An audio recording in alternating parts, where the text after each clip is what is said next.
Topic: Jurisprudence. Hello everyone, this is the second video of MCQs exclusive covering the topic jurisprudence. The speciality of this MCQs series is, it gives detailed explanation of each questions, so watch till end. The first question is 1.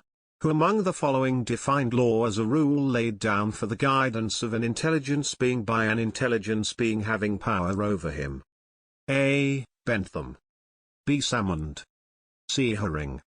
D. Austin. The answer of this question is D, namely Austin. Explanation: in his book namely The Province of Jurisprudence Determined, published in 1832, John Austin propounded his theory of law, which became popular as command theory. According to Austin, a law is a rule laid down for the guidance of an intelligent being by an intelligent being having power over him. This was what Austin defined as positive law. Austin believed that positive law was the appropriate focus of study for jurisprudence. He states that every positive law, or every law simply and strictly so called, is set, directly or circuitously, by a sovereign person or body, to a member or members of the independent political society wherein that person or body is supreme. According to Austin, the sovereign could not be legally limited. Supreme power limited by positive law is a flat contradiction in terms he states. However, he did concede that a sovereign may be limited in a non-legal sense by popular opinion. He defined divine law as law set by God to his human creatures. Although he contends that God's law is above and beyond human law, he also states that to say that human laws which conflict with the divine law are not binding, that is to say, are not law, is to talk stark nonsense. He emphasizes that a law set by a sovereign to a subject is not negated by any apparent conflicting divine or moral law. The second question is 2. Who among the following stated that judges do not make law, but only declare what has always been law? An Austin. B. Gray. C. Julius Stone. D. Blackstone. The answer is D, namely William Blackstone. William Blackstone was an English jurist, judge and Tory politician of the 18th century. He is largely known for writing the commentaries on the laws of England. According to this theory, courts of justice do not make new law, their duty is to ascertain and declare what the law is. So, the judges only discover the existing laws, which govern the individual cases. The third question is 3. Who among the following has written the book namely The Concept of Law? A. Austin. B. Hart. C. Hegel. D. Austin.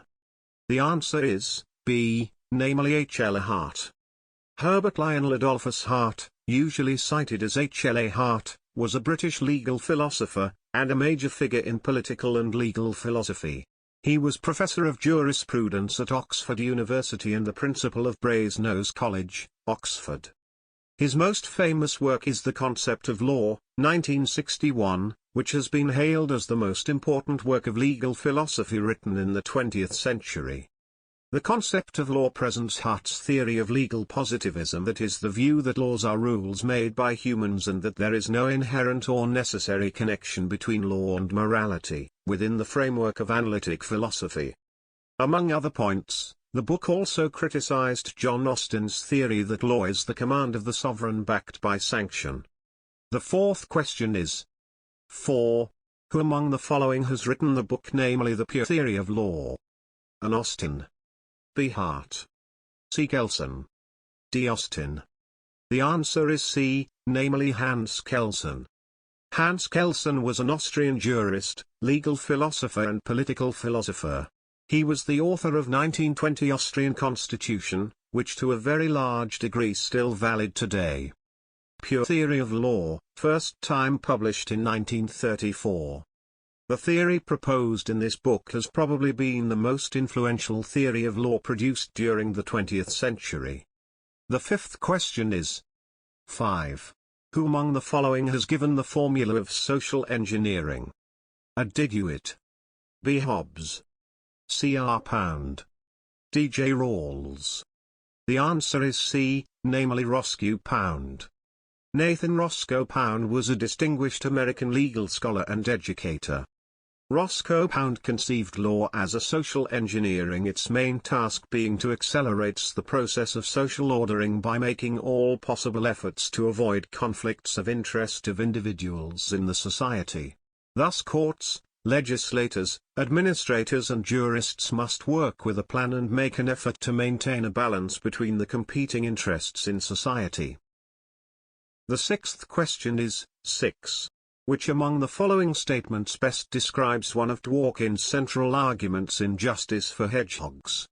A. The law dictates what moral values should affect our ethical behavior. B. Moral values are both independent and objective. C. Morality plays no role in the concept of law. D. Moral arguments operate only in hard cases. The answer is B, that is, moral values are both independent and objective. Explanations. Ronald Dworkin, who was an American philosopher, jurist, and scholar of United States constitutional law, argues that arguments of value are independent. He rejects the notion that external forces could induce a conflict between our values. We should instead cleave to our value judgments, justifying them by reference to our more abstract values. We are each responsible for rendering our moral views as clear and coherent as possible. Hope you must learn so many new legal points from this video, so, stay with us, we keep providing such more informative videos, beneficial for all judiciary exams. And, yes, if did not subscribe our channel by the time, then must subscribe it to remain updated with our latest update.